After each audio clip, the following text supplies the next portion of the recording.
سورہ آل عمران کی ایک آیت کا کچھ حصہ میں نے تلاوت کیا ہے۔ اللہ رب العزت نے ارشاد فرمایا کہ لوگوں پر اللہ کے لیے حج فرض ہے، اس شخص پر جو اس حج کے راستے کے لیے استطاعت رکھتا ہو۔ ارکان اسلام میں سے یہ اہم ترین رکن ہے اور یہ واحد رکن ہے جس کا ہر سال یا ہر لمحے کے یا ہر روز کے ساتھ تعلق نہیں، بلکہ پوری زندگی میں استطاعت کی شرط کے ساتھ ایک ہی بار فرض ہے۔ نبی اکرم صلی اللہ علیہ وآلہ وسلم کی خدمت میں عرض کیا گیا کہ حضور کیا ہر سال حج کے لیے آنا ہوگا؟ تو حضور خاموش رہے۔ پھر عرض کیا گیا کہ ہر سال ہوگا حج، پھر حضور خاموش رہے۔ پھر یہی عرض کیا گیا تو حضور نے ارشاد فرمایا کہ تم سے پہلی امتوں کے ہلاکت کا سبب یہ تھا کہ وہ کثرت سے سوال کرتے تھے، یعنی ہر بات میں سوال، بال کی کھال اتارنا۔ تو فرمایا اسی سبب سے وہ ہلاک ہو گئے۔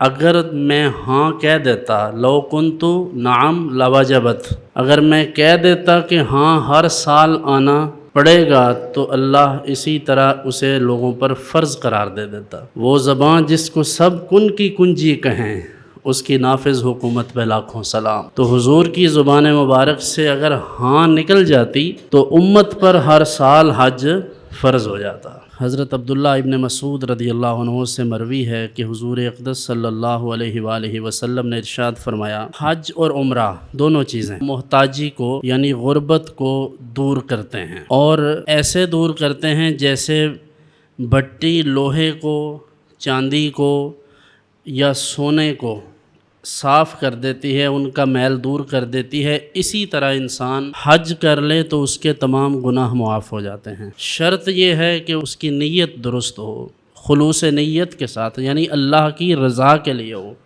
کمپنی کی مشہوری کے لیے نہ ہو۔ اور فرمایا ایک حدیث میں کہ جب حج ادا کر لیتا ہے تو وہ اس طرح پاک ہو جاتا ہے گویا آج ہی ماں کے پیٹ سے اس دنیا میں آیا ہے۔ تو جس طرح پیدائش کے وقت بے گناہ ہوتا ہے، اسی طرح حج کے بعد بھی اس کے تمام گناہ ختم ہو جاتے ہیں۔ اسی طرح ارشاد فرمایا کہ جو شخص استطاعت ہونے کے باوجود حج نہ کرے، 5 کروڑ کا پلاٹ پڑا ہے، بیچتے نہیں ہیں اور مہنگا ہو جائے، انہو لحب الخیر لشدید، یہ مال کی محبت میں بہت انتہا پسند ہے۔ قرآن کہتا ہے کہ مال دولت کی محبت میں اتنا انتہا پسند ہے، اتنا لالچی ہے کہ 50 لاکھ کی چیز خریدی تھی، اب 2.5 کروڑ کی بکتی ہے، کہتا ہے ابھی بھی نہیں بیچنی، اور مہنگی ہوگی پھر بیچیں گے۔ تو یہ جو آپ کے پاس پیسے ہیں، انہیں آپ اس پلاٹ کو سیل کر کے آپ اپنی ضروریات پر لگا سکتے ہیں۔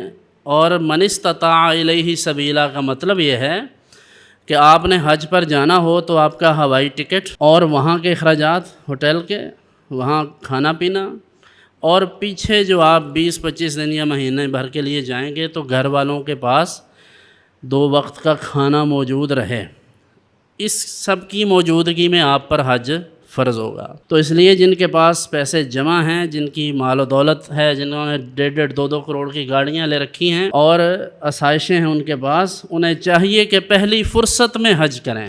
نبی اکرم صلی اللہ علیہ وآلہ وسلم نے ارشاد فرمایا اسی حدیث میں کہ جو شخص استطاعت کے باوجود حج نہ کرے، مجھے اس بات کی کوئی پرواہ نہیں ہے کہ وہ یہودی ہو کر مرے یا نصرانی ہو کر مرے۔